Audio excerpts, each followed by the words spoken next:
What's up, everybody? I'm going to be reviewing the CRKD Les Paul Blueberry Burst Edition. Let's get straight into it. Now, say you've been reminiscing about playing Guitar Hero and Rock Band again. You're trying to get back into rhythm games. And all you want is a simple guitar that just works. You don't care about customizations or tweaking your guitar. All you want is a regular guitar that just simply works and that's not going to break after a couple weeks of playing. This right here is not it. Now let me tell you why. First, let's get into it. Take a good look at this guitar, right? Take a good look at it. Now you see everything? Now tell me, where is the start button on here? Where is it? Oh, you don't know where it's at? It's on the bottom of the guitar, next to two other buttons.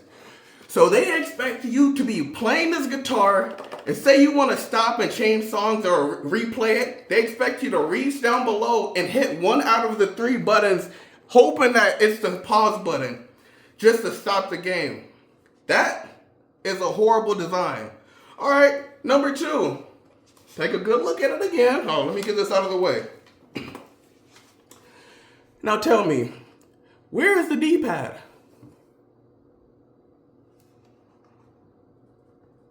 You don't see the D-pad?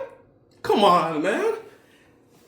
It's at the back of the guitar. Oh, you still don't see it? It's right there. That's the D-pad on the back of the guitar where it blends in. And not only that, it's a square D-pad, not even the traditional D-pad. This is a moronic idea. Let me show you guys something real quick. This is a good guitar. Good guitar. You see the start and back button. The D-pad, yeah, that's pretty interesting, right? Anybody can pick this up and know how to use it. All the buttons is right there. You don't gotta go searching for it. Where's the stop button? Where's the D-pad? Everything's right there. Anybody and their grandma can figure out how to use this guitar. This is not beginner friendly at all. This isn't just user friendly, all right? Now, number three, so they spend more time looking at these so-called buttons with the RT, LT, left bumper, right bumper. They spend more time on that than putting the D-pad right in front. Like, we're gonna be using the RT, LT, left bumper, right bumper more than you're gonna be using the start and stop button, or more than we're gonna be using a D-pad. They care more about that. When are we really gonna be using LB, RB while playing a rhythm game? You rarely ever use it. But yeah, they want to play it. So I'm like, all right, I'll give it to them, okay? Maybe that's what they care about. But you couldn't just put a regular analog stick on there. You had to put an arcade-style, weird-looking analog stick that's flimsy. Now, okay, this is what I want you guys to do. Hand this guitar to somebody who's played rhythm games in the past, like Guitar Hero, and load up Rock Band 4 on your Xbox Series X. I'm gonna show you what it's gonna be like. Okay, all right, let's get into it now. Okay, all right, that's up. Okay, First, let me check my profile. Okay. All right, let's go down to Rock Band. Oh, shit. God damn. Okay, I'm almost, all right, here we go, finally. All right, we're loading up Rock Band. Oh, my bad. All right, let's load this bad boy up. You're gonna load into it. Let me try to make it go faster, my bad.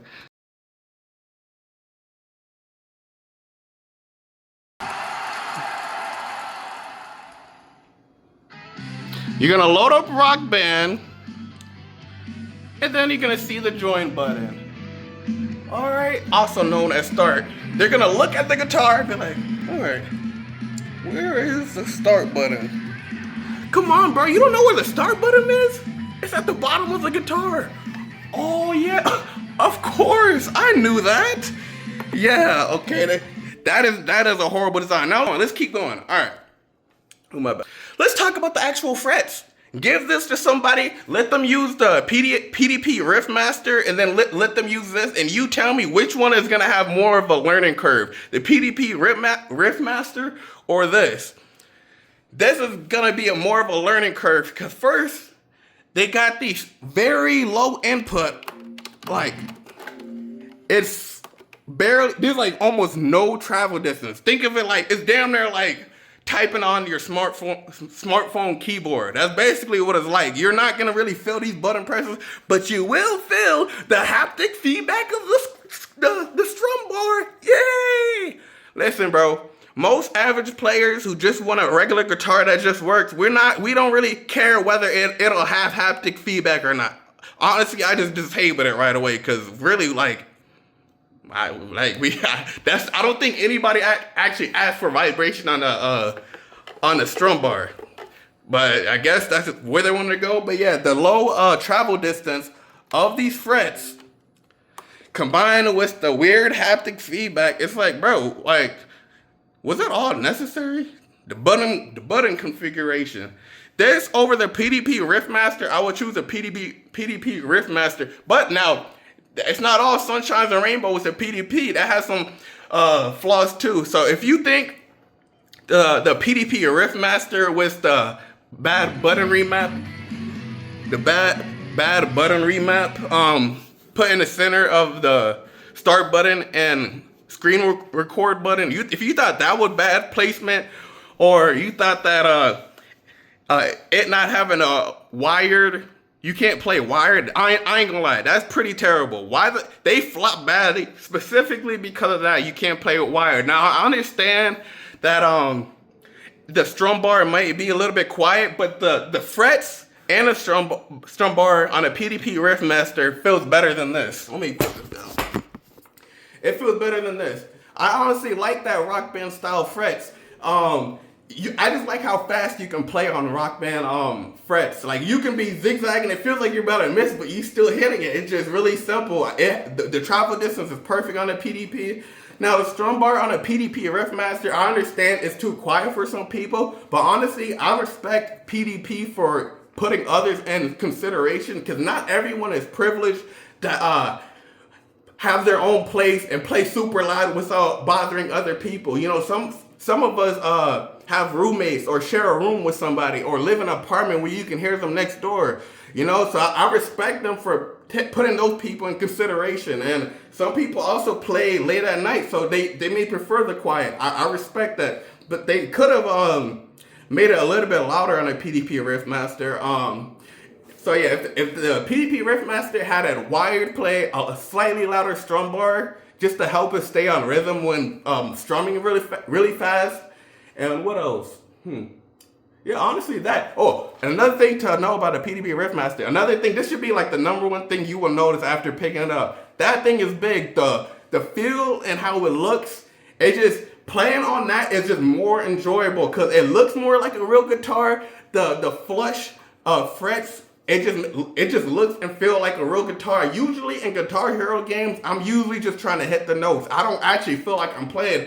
On the PDP Riffmaster, I actually felt like I was playing, I was getting in a group. It's a chill vibe experience. But since that over-reliance on the dongle is the dumbest, they flop because of that. That and the remappable button at a bad place, they flop because of that. I don't know why they didn't make it wired. They could have easily blew CRKD out the water if they had wired play and a slightly louder strum bar on the and a removable battery on the PDP Riffmaster. But since they didn't do that, they could have destroyed CRKD, I ain't gonna lie. But yeah, it has another thing, I almost forgot. This is where the dongle is. Trying to get this out, you're gonna damn near break your damn thumb trying to take this out for the first time. This shit is like merged in there. You gotta really be pushing hard just to get the damn dongle out. And the reason why I don't have the PDP Riffmaster right now is because this is gonna sound crazy, I had to return it recently, only because the dongle stopped working. So that was my biggest red flag, that scared me before I even bought the PDP. I was like, since you can't play wired, Yeah, I had to return it. But that over this, I would easily choose the PDP Riffmaster, even though the dongle stopped working. But yeah, that's the end of the review, CRKD. So if you just want a regular guitar that just simply works and you don't care about customizations or weird tweaking, you just want a reliable guitar that's not gonna break after a couple weeks of playing, this is not it. This is not beginner friendly at all. I know this is gonna ruffle some feathers, some CRKD fanboy bandwagoners. Like, I don't care. This is for a real review, so people know exactly what they're getting into before buying this guitar. That's it.